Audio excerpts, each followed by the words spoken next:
সবার জন্য মানসম্মত প্রাথমিক শিক্ষা নিশ্চিতকরণ এবং মেধাবীদের প্রাথমিক বিদ্যালয়ের শিক্ষকতা পেশায় আকৃষ্ট করতে প্রধান শিক্ষক পদে শতভাগ পদোন্নতি সহ সরকারি প্রাথমিক বিদ্যালয়ের সহকারী শিক্ষকদের 10ম গ্রেড বাস্তবায়ন, 10 বছর ও 16 বছর পূর্তিতে উচ্চতর গ্রেড প্রাপ্তি জটিলতা নিরসনে দ্রুত প্রয়োজনীয় ব্যবস্থা গ্রহণ। 16 বছর চাকরি হলেও আমাদের এই আন্দোলন যোদ্ধা যিনি শহীদ হয়েছেন ফাতেমা আক্তার, তাকে সরকারিভাবে অবশ্যই পূর্ণ পেনশন প্রদান করতে হবে। দাবি আদায় না হওয়া পর্যন্ত পূর্ণ দিবস কর্মবিরতি থাকবে।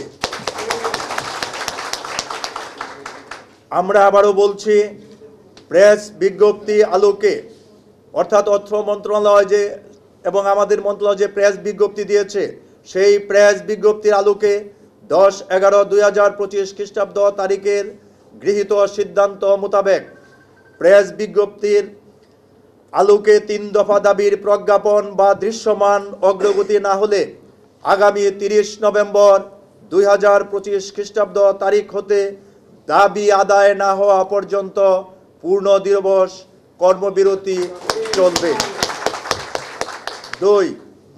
আহত শিক্ষকদের রাষ্ট্রীয়ভাবে সুচিকিৎসার ব্যবস্থা ও আমাদের নিহত শিক্ষিকা ফাতেমা আক্তারের পরিবারকে রাষ্ট্রীয়ভাবে ক্ষতিপূরণ সহ তাকে পূর্ণ পেনশন প্রদানের দাবি করছি।